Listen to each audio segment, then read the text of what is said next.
আসসালামু আলাইকুম ওয়া রাহমাতুল্লাহ। আলহামদুলিল্লাহি ওয়াহদা ওয়াসসালাতু ওয়াসসালামু আলা মান লা নাবিয়্যা বা'দা। আউযু বিল্লাহি মিনাশ শাইতানির রাজীম। সানু'আযিবুহুম মাররাতাইন সুম্মা ইউরাদ্দুনা ইলা আযাবিন আযীম। সম্মানিত দর্শক মণ্ডলী, আমাদের বক্তব্যের বিষয় কবরের শাস্তি। মানুষের মরার পরে জাহান্নাম জান্নাত হওয়া পর্যন্ত যে দীর্ঘ সময় রয়েছে, এই দীর্ঘ সময়কে বলা হয় আলামে বারজাখ।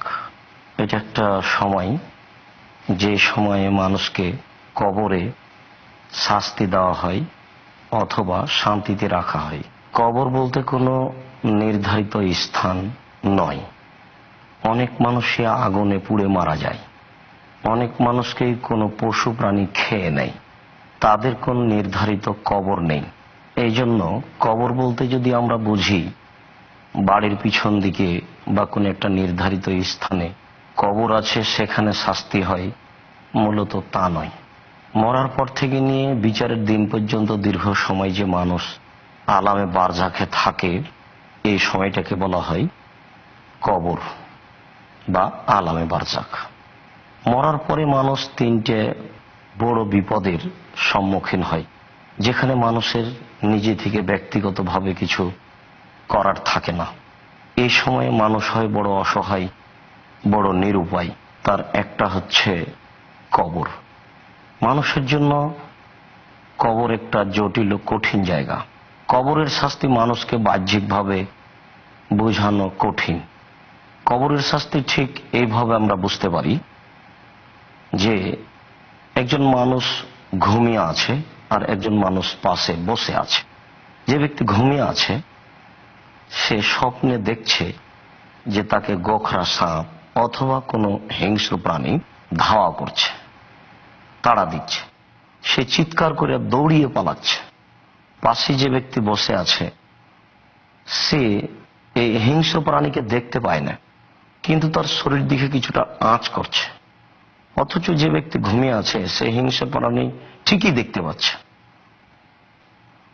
এই যে পাশের লোকটা দেখতে পায় না, কিন্তু যে ঘুমিয়ে আছে সে কষ্ট ঠিকই ভোগ করছে। ঠিক এর ভোগ করাটা যেমন, কবরের শাস্তি তেমন। অনেক সময় আমাদের দেশের পেপার পত্রিকায় বের হয় যে অমুক দেশের অমুক বাদশা বা অমুক ব্যক্তি কবর খনন করে দেখলো যে একটা সাপ তাকে জড়িয়ে ধরে আছে। এইরকম আমাদেরকে পেপার পত্রিকার মাধ্যমে বলা হয়েছে। আবার আমরা ইদানিং দেখতে পাচ্ছি যে কবরের শাস্তিকে ক্যাসেটিং করে, রেকর্ডিং করে মানুষকে দেখানো হচ্ছে। মানুষ তার মেশিনের মাধ্যমে কবরের শাস্তিকে দেখছে। এটা একটা কবরের শাস্তিকে উপেক্ষা করা, আল্লাহর বিধানকে লঙ্ঘন করা, অপমান করা। মানুষ কবরের শাস্তি দেখতে পাবে, বিষয়টি এমন নয়। কবরের শাস্তিকে এভাবে দেখা একটা ধর্মকে বিকৃত করার একটা নোংরা কৌশল। এবং বিভিন্ন পেপার পত্রিকায় এভাবে কবরের শাস্তি আমরা দেখতে পাচ্ছি, এভাবে কথা প্রকাশ করা শরীয়তকে অস্বীকার করার শামিল। মরার পরে মানুষের জীবনে প্রথম বিপদ হচ্ছে কবর, এরপরে দ্বিতীয় বিপদ হচ্ছে কিয়ামতের মাঠ, এরপরে তৃতীয় বিপদ হচ্ছে জাহান্নাম। এই জন্যই ওসমান রাদিয়াল্লাহু তাআলা আনহু বলছেন যে রাসূল সাল্লাল্লাহু আলাইহি ওয়াসাল্লাম বলেছেন, আল কবর আউয়াল মানজিল মিন মানাজিলিল আখিরাহ। কবর হচ্ছে পরকালের প্রথম স্তর। ফাইন নাজা মিনহু ফাবাদ আইসর মিনহু। মানুষ যদি কবরে বেঁচে যায় তাহলে এরপরে যত স্তর আছে সব স্তরে বেঁচে যাবে।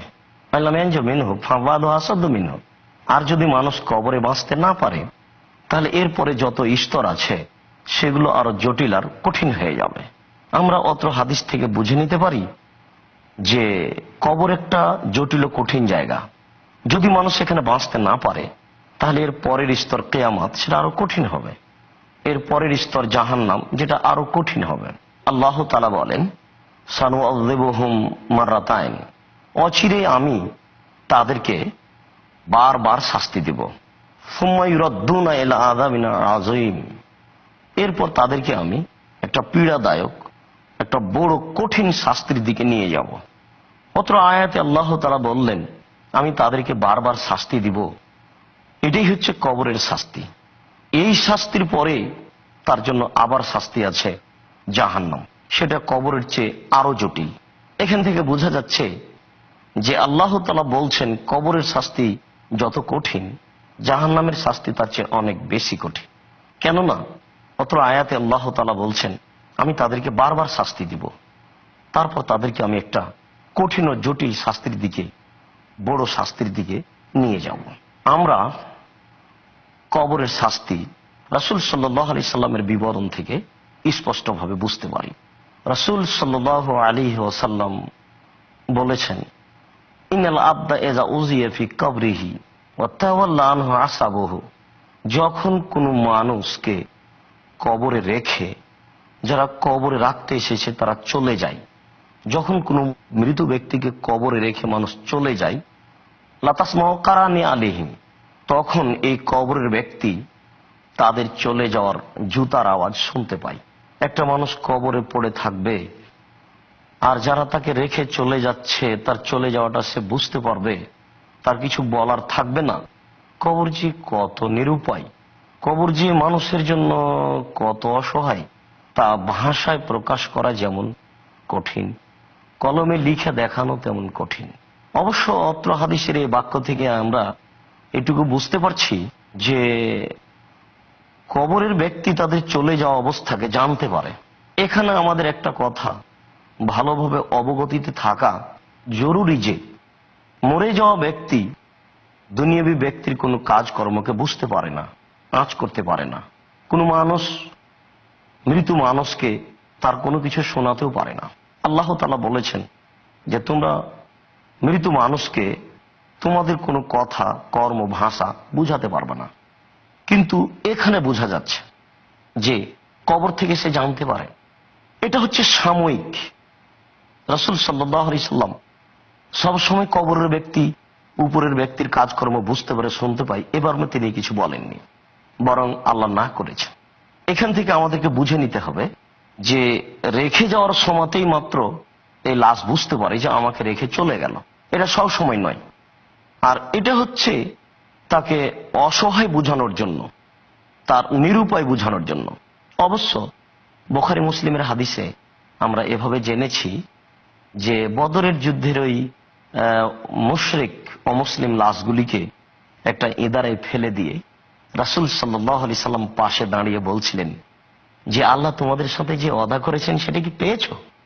নবীকে না মানলে, কোরআনকে না মানলে যে তোমাদের সাথে যে আল্লাহ ওয়াদা করেছেন তোমাদের শাস্তির কথা, মরার পরে কি হবে, সেটা কি তোমরা পেয়েছো?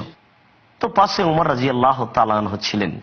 উমর বলছেন আল্লাহ রাসূল, আপনার কথা কি তারা শুনতে পাচ্ছে?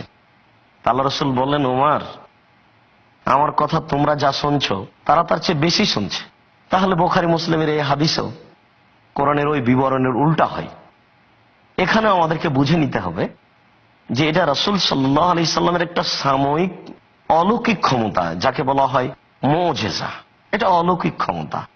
রাসূল সাল্লাল্লাহু আলাইহি সাল্লামের মাধ্যমে তারা, তার কথার মাধ্যমে তারা সাময়িক অপমান হোক, এটা আল্লাহ রাসূলও চাচ্ছেন যে তোমাদেরকে আমি দাওয়াত দিলাম, তোমরা মানলে না, তা আমাকে না মানলে যে তোমাদের ফল ভোগ করতে হবে সেটি কি তোমরা বুঝতে পেরেছ? এইটুকু বোঝানোর জন্য ওই সময়তে আল্লাহ তাআলা এটা করেছেন। মূলত কবর থেকে কোনো মানুষ উপরের কোনো মানুষের কর্মকে বুঝবে না, এটাই ঠিক। আনাস রাদিয়াল্লাহু তাআলা আনহু বলেন রাসূল সাল্লাল্লাহু আলাইহি ওয়াসাল্লাম বললেন, যারা তাকে কবরে রাখতে এসেছে তারা যখন চলে যায়, ফায়াতিহি মালাকান, তখন দুইজন ফেরেশতা ওখানে আসে, এই লাশের পাশে আসে। ফায়ুকইদানিহি, তারপর তাকে উঠিয়ে বসাই, উঠিয়ে বসিয়ে তাকে বলে যে মান হাজার রাজুল আল্লাজি বৈশা ফিকুম, তোমাদের মধ্যে যে ব্যক্তিকে পাঠানো হয়েছিল সে ব্যক্তি কে, এটা কি তুমি জানো? ফামাল মুমিন, সে যদি মুমিন হয়, ভালো মানুষ হয়, ইমানদার হয়, আল্লাহকে বিশ্বাস করে থাকে, রাসূলকে বিশ্বাস করে থাকে, তাহলে বলে আশহাদু আন্নাহু আব্দুল্লাহি ওয়া রাসূলুহু। সম্মানিত দর্শক মণ্ডলী, আমরা কিছু সময়ের জন্য বিরতি দিয়ে যাচ্ছি।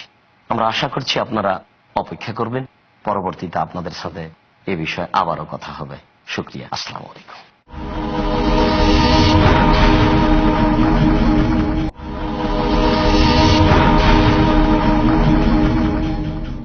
আসসালামু আলাইকুম। সম্মানিত দর্শক মণ্ডলী, আমরা দুইজন ফেরেশতা কবরে এসে তাকে উঠিয়ে বসিয়ে কি জিজ্ঞাসা করে এ বিষয়ে বলছিলাম। দুইজন ফেরেশতা এসে তাকে উঠিয়ে বসিয়ে বলে যে মান হাজার রাজুল আল্লাজি বৈশাফিকুম, তোমাদের মধ্যে যে ব্যক্তিকে পাঠানো হয়েছিল সে ব্যক্তি কে, এটা কি তুমি জানো? ফামাল মুমিন, সে যদি মুমিন হয়, ভালো মানুষ হয়, ইমানদার হয়, আল্লাহকে বিশ্বাস করে থাকে, রাসূলকে বিশ্বাস করে থাকে, তাহলে বলে আশহাদু আন্নাহু আব্দুল্লাহ রাসূলুহ, আমি সাক্ষ্য দিচ্ছি তিনি আল্লাহর দাস, তিনি হচ্ছেন তার রাসূল। ফায়ুকালু লাহু, তখন তাকে বলা হয় উনজুর ইলা মাকাদাকা মিনান নারি কাদ আবদালাকা আল্লাহু বিহি মাকাদা মিনাল জান্নাহ ফায়রাহুমা জামিয়ান। তখন দুইজন ফেরেশতা তাকে বলে যে তোমার ওই জায়গাটাকে লক্ষ্য করো, যে জায়গাটা তোমার জন্য নির্ধারণ করা হয়েছিল ওই ব্যক্তিকে মেনে নেওয়ার পূর্বে, ঈমান আনার পূর্বে, আমল করার পূর্বে তোমার জন্য এই জাহান্নাম নির্ধারণ করা হয়েছিল। তো তুমি দেখো একটু, ফায়রাহুমা জামিয়ান, ওই সময়তে কবর থেকেই সে তার জান্নাতের জায়গা এবং জাহান্নামের জায়গা দেখে নিবে। রাসূল সাল্লাল্লাহু আলাইহি সাল্লাম বলেন ওমাল আখার, অপরজন, অল মুনাফিকুল কাফির, যে ব্যক্তি মুনাফিক, যে ব্যক্তি কাফের, যে ব্যক্তি রাসূলকে মানেনি, যে ব্যক্তি মেনেও মুনাফিকই করেছে, তার নিকটে দুইজন ফেরেশতা যাবেন, গিয়ে বলবেন তুমি কি সেই ব্যক্তিকে চেনো যাকে তোমাদের কাছে পাঠানো হয়েছিল? তখন সে বলবে লা আদরি, জি না, আমি জানি না। কুলতু মা ইয়াকুলুন নাস, মানুষে তার ব্যাপারে যা বলতো সেটাই বলতাম, তার ব্যাপারে আমি কিছু অবগত নেই। তখন তারা দুইজন বলবে লেমালা দাঁড়াইতে বলা তালাইতা, কেন তুমি চিন্তা ভাবনা করনি, কেন তুমি পড়নি, কেন তুমি ইসলামের অনুসরণ করনি? এই আফসুস, এই দুঃখ, এই বেদনা দুইজন ফেরেশতা তাকে জানাবে, অবগত করাবে। তুমি যদি জানতে, পড়তে, চিন্তা ভাবনা করতে, তাহলে আজকে তোমার কাছে, তোমার উপরে এই বিপদ নেমে আসতো না। এই পর্যন্ত বলেই ফায়াজরিবু বিমিতরাকিন, তার হাতে একটা লাঠি থাকবে, সে লাঠি দিয়ে সে মারা আরম্ভ করবে। রাসূল সাল্লাল্লাহু আলাইহি সাল্লাম বলছেন ইয়াসিহু সাইহাতান ইয়াসমাউহা মায়ালিহে গায়রা সাকালাইন, ফেরেশতা যখন মারতে আরম্ভ করবেন তখন এর পাশে যা কিছু আছে সবকিছু শুনতে পাবে, তবে মানুষ আর জিন শুনতে পাবে না। শুধু পাশে নয়, অন্য হাদিসের বিবরণে বোঝা যায় যে সারা পৃথিবীতে যত জীব জন্তু, পদার্থ, জড় পদার্থ, জড় বস্তু আছে সবকিছুই তার চিৎকার শুনতে পাবে। এসি হোসাই হাতান, সে খুব জোরে চিৎকার করবে, বাপরে মারে করে চিৎকার করবে। তার চিৎকার বাস্তব মানুষ বুঝাতে পারবে না।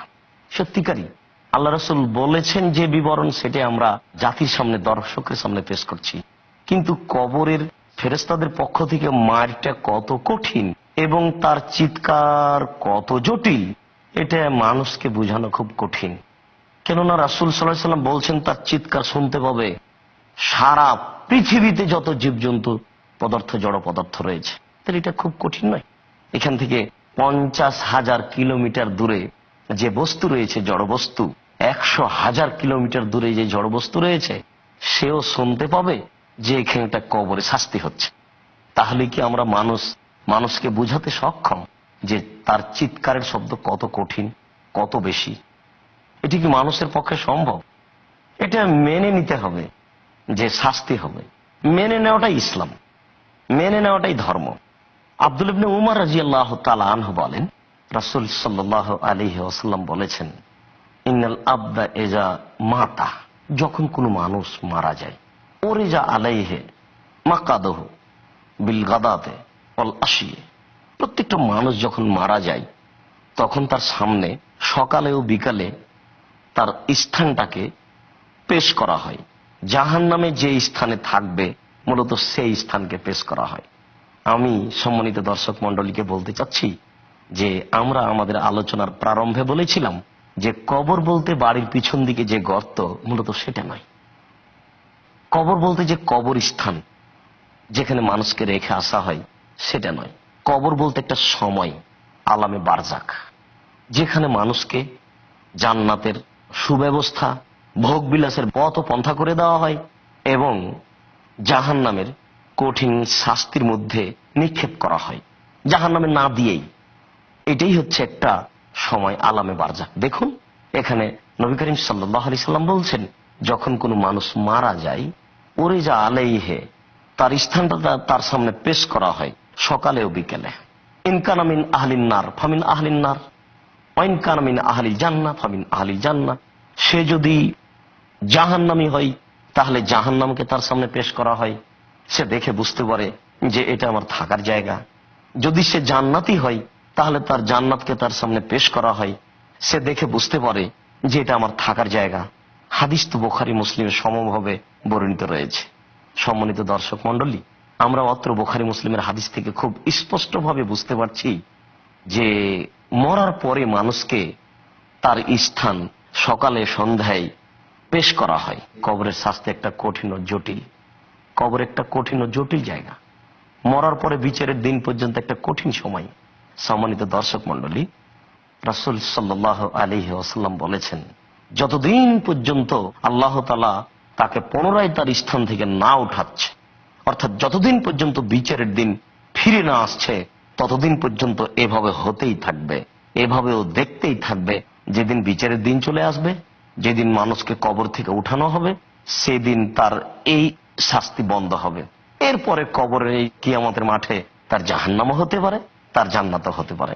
আয়েশা রাদিয়াল্লাহু তাআলা আনহা বলেন, রাসূল সাল্লাল্লাহু আলাইহি ওয়াসাল্লামকে তিনি বলছেন যে আন্না ইহুদিয়াতান দাখালাত আলাইহা, একজন ইহুদি মহিলা তার নিকটে গিয়ে বলছে, আযাকিল্লাহু মিন আযাবিল কবরে, আয়েশা, আল্লাহ তোমাকে কবরের শাস্তি থেকে বাঁচাক, আল্লাহ তোমাকে কবরের শাস্তি থেকে রক্ষা করুক।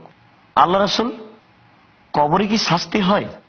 আল্লাহ রাসূল বলছেন, হ্যাঁ, আযাবুল কবরে হক, কবরের শাস্তি সত্য।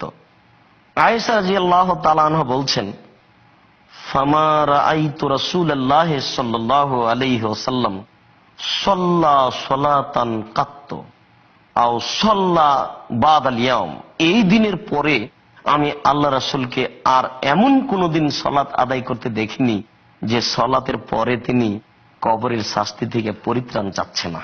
যখনই তিনি সালাত আদায় করছেন তখনই তিনি কবরের শাস্তি থেকে পরিত্রাণ চাচ্ছেন। আল্লাহুম্মা ইন্নী আউযু বিকা মিন আযাবিল কবর, আল্লাহ তুমি আমাকে কবরের শাস্তি থেকে বাঁচাও। আয়েশা রাদিয়াল্লাহু তাআলা বলছেন, তিনি সালাতে সালামের পূর্বে কবরের শাস্তি থেকে বাঁচতে চাইতেন।